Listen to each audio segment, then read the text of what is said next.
Pertanyaan terakhir Bang, yang Abang udah touch upon it very nicely ya. How should we position ourselves, Indonesia terutama? Karena latest development kita gabung Board of Peace segala Betul, macam mungkin bikin room of maneuvers kita agak awkward. betul. But what do you think, Bang, as an Setuju. expert of foreign policies? Ya, kalau secara teori gitu ya, kan kita bisa ngambil tiga, ya kan. Pertama, kita melakukan bandwagoning, Right, artinya ngikut, ikut aja. ya kan. Ini dilakukan oleh Korea Selatan, ya, apa Eropa tadi yang saya bilang ngepis Trump, because better to be friend with the bully rather than the victims of the bully. Bahasa kasarnya seperti itulah. Right, Ya, right, jadi kita bandwagoning, kita diem, dan sepertinya itu yang kita lakukan sekarang. I don't right, know, ya, that's my impression, ya. right. Kita nggak secara langsung mengkondem dan lain sebagainya. Dan yang kedua, ya ngebalancing. Artinya kita mencoba untuk okay, this is not right, ya, we need to show our apa namanya moral voice, ya Yep. kan, and somehow kita juga melakukan koalisi, ya, untuk membawa ini ke dunia internasional lah, entah itu melalui mekanisme PBB dan segala macam. At least ada lah diplomasi yang dilakukan ya. Nah, ini lakukan lagi Indonesia waktu Iraq War misalnya, Yep. ya Yep. kan, kita Megawati nggak diem aja, condemn, ya kan.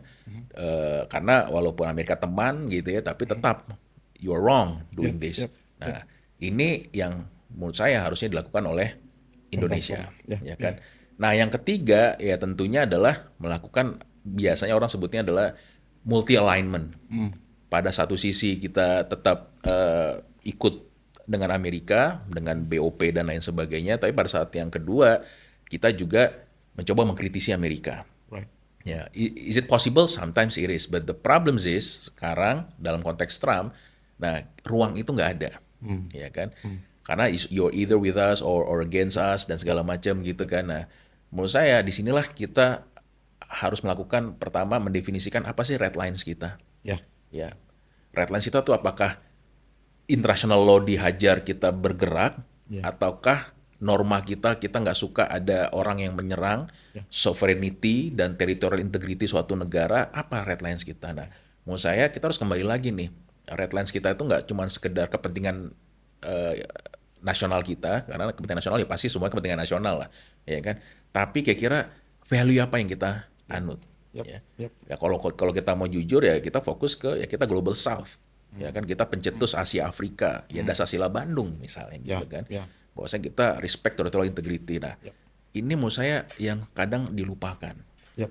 What is our red lines? Ya tentunya kalau red lines kita diserang ya itu udah pasti red lines banget lah. Ya. Tapi Ya. di dunia internasional kita harus mendefinisikan, if we want to bargain with someone, we need to state this is the red lines that we cannot cross. Nah, menurut saya ini masih vague di Ya. pemerintahan sekarang. Nah, yang kedua menurut saya adalah kemampuan kita berdiplomasi secara lebih luas. Nah, benar kata Beli tadi bahwasanya dengan BOP ini kita semacam terkunci, ya kan, Susah makanya gerak. susah gerak karena we already been framed lah Ya. as a part of the US led, Yes. ya kan. Dan ini yang emang dilakukan oleh Trump gitu kan, emang arahnya ke sana, dan ternyata menurut saya ini nggak sesuai dengan let's say red lines kita, ya kan, karena DNA kita nggak itu. Ya. Gitu. DNA Ya. kita dari sejak kita merdeka sampai ya sekarang, DNA kita bukan ada negara yang ikut melakukan bandwagoning, Yep. tapi yang either kedua atau yang tadi multi alignment yang ketiga.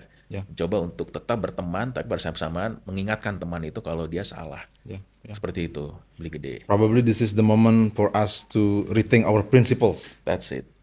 And to discuss it in a more deeper way.